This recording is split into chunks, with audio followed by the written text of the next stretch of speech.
Ini segini lagi nih. Selangkah lagi negeri ini sudah menjadi gubernuran dari RRC. Sekitar tahun 2016-2017 itu sudah berkibar bendera Cina di Pulau Pari. Di Ternate bendera Cina itu lebih tinggi dari bendera merah putih. Di Bali bendera Cina lebih tinggi dari bendera merah putih. Ini sebenarnya orang-orang yang jiwa patriotik, baik tentara maupun orang-orang model saya ini udah gelisah. Kenapa bisa berkibar bendera merah putih? Ukurannya kecil, lusuh, di atasnya bendera bintang yang milik kelompok Cina itu baru bendera. Dan di beberapa perusahaan-perusahaan Cina tidak boleh berkibar bendera merah putih. Biar tahu aja dulu, negeri ini udah nggak ada sebenarnya kalau kita tidak punya kemampuan meluaskan. Makanya pesan dari saya, terima kasih sudah klik video ini. Tapi jangan lupa guys, klik tombol subscribe, karena subscribe itu gratis. Dengan subscribe kamu support channel ini terus untuk upload hampir setiap hari. Ingat, subscribe itu gratis, gak ada ruginya kamu klik tombol subscribe guys. Selamat menonton, enjoy.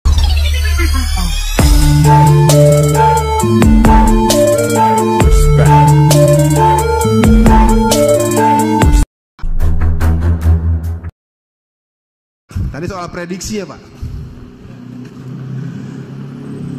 Ini segini lagi nih. Selangkah lagi negeri ini sudah menjadi gubernuran dari RRC. Sekitar tahun 2016-2017 itu sudah berkibar bendera Cina di Pulau Pari. Di Ternate bendera Cina itu lebih tinggi dari bendera merah putih. Di Bali bendera Cina lebih tinggi dari bendera merah putih.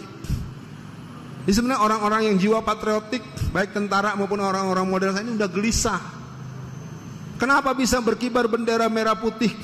Ukurannya kecil, lusuh, di atasnya bendera bintang yang milik kelompok Cina itu baru bendera. Dan di beberapa perusahaan-perusahaan Cina tidak boleh berkibar bendera merah putih. Biar tahu aja dulu, negeri ini udah nggak ada sebenarnya kalau kita tidak punya kemampuan meluaskan. Makanya pesan dari saya buat para jamaah semua, kita tidak perlu berteriak mengadakan perlawanan penolakan dengan lisan. Kita berdoa, kita perkuat, doakan orang-orang yang masih mau menyatakan ini agar sehat, selamat dan terlepas dari tangan-tangan usil model si Anas Al-Aidid itu ya. Ini udah diaduin lagi saya sama Aidid ya. Pak Darwis, mungkin kalau buat prediksi tadi TNI kita masih banyak yang baik, tapi mereka tidak cukup berani. TNI yang berani yang pensiunan Pak. Saya enggak. Kalau kelompok Islam, saya sebenarnya udah cukup mencoba membangun seperti dengan Gus Solah almarhum, Kiai Haji Yusuf Hasim, Fakih Langitan. Jadi saya sebagai angkatan muda Islam yang dibesarkan sebagai angkatan muda Muhammadiyah, saya mencoba untuk terus membangun kekuatan dengan, tetapi ternyata tidak bisa karena susupan dari kelompok PKI itu cukup serius. Karena dulu yang membunuh para ulama itu adalah pemuda rakyat PKI. Ketika terjadi serangan balik oleh Banser membunuh orang-orang PKI, maka orang-orang PKI itu tidak semuanya diselesaikan, terutama yang tokoh-tokohnya. Akibatnya tokoh-tokoh PKI masa lalu punya anak, punya cucu, jadi pengurus Banser sekarang. Begitu, bukan kata saya, ini penjelasan dari ulama-ulama NU yang dekat dengan saya.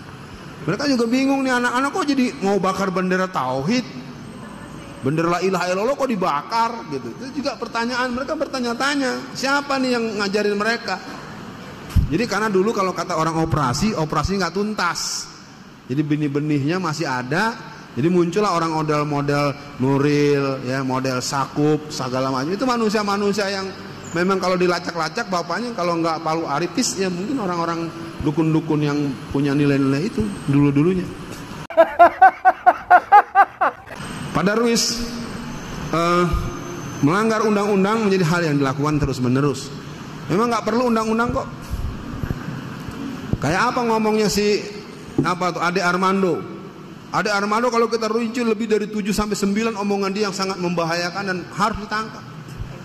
Kayak apa omongan si Abu Janda, ya. Dan kita tekan terus semua, apalagi ada yang namanya sama saya lagi Dewi Tanjung. Aduh, pakai Tanjung lagi tuh. Ya. Nah, Jadi sekarang kalau pertanyaan Bapak tadi soal bergerak, kalau bergerak menurut saya, kalau saya sudah kemarin sampai ke Kalimantan Timur, di beberapa tempat, itu penduduk-penduduk masyarakat itu sudah bersiap. Makanya fenomena latihan berkuda, memanah, segala macam harus kita mulai berlatih. Dan ada ajak pembicaraan ini dengan bahasa-bahasa yang lebih persuasif dengan teman-teman polisi ataupun apa. Kalau minimal mereka nggak ganggu kita. Ya. Yang perlu saya beritahu adalah Perbakin, Persatuan Penembak Nasional. 70% yang ikut latihan penembak nasional itu adalah pemuda gereja. Kenapa? Resmi.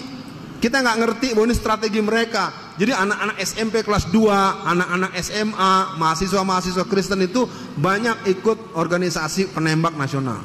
Sehingga dia terlatih mengenal senjata, mempunyai kemampuan menggunakan senjata, mempunyai keahlian bongkar pasang senjata, sehingga mereka bisa memegang senjata. Kalau nanti ada apa-apa dengan kita, mereka lebih siap untuk membunuh kita. Sementara kita ributnya masih mau pakai latihan-latihan yang seolah-olah menentang negara. Tangkap lagi, teroris lagi. Ya, cerdas dikit, taktis. Kita harus berjihad. Menegakkan daulatul Islam, tatbiqus syariah itu hukumnya wajib. Kalau ada orang tidak punya cita-cita menegakkan Islam dalam hati, dalam pikirannya, batal syahadatnya. Tapi yang begitu nggak usah sok lu paling berjuang, bro. Ini kan saya suka bilang, lu ngomongnya satu kobakan sih. Ya, kita harus bergabung dengan melihat. Makanya, alhamdulillah kawan-kawan Muruki, kawan-kawan DSKS segala macam, kita semua termasuk teman-teman Jawa Timur, Jawa Barat segala macam. Nah ini kita doakan semoga mereka lebih taktis dan kita akan berjuang sebatas kemampuan kita, dan tentu kita nggak akan lepas negeri ini ke orang lain. Tema sentral saya pikir akan saya sampaikan, kemudian ada beberapa pertemuan nasional yang akan datang. Faktor Muslim yang pejabat tidak bela Islam, pastinya tidak ada jiwa Islam di hatinya. Itu saja jawaban yang paling gampang. Yang kedua, saya ceritakan dikit Pak Z.A. Maulani. Z.A. Maulani satu hari datang ke ruangan Benny Murdani. Dia seorang jenderal, dulunya didikan PII, Pelajar Islam Indonesia. Jadi ketika masuk ke ruangan Pak Benny, keceplos. Assalamualaikum. Pak Benny ngamuk.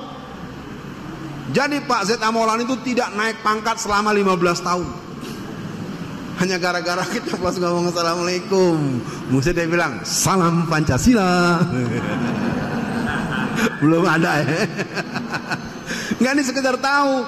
Jadi orang-orang kafir itu wallazina kafaru ba'duhum awliya'u ba'd, saling kesama.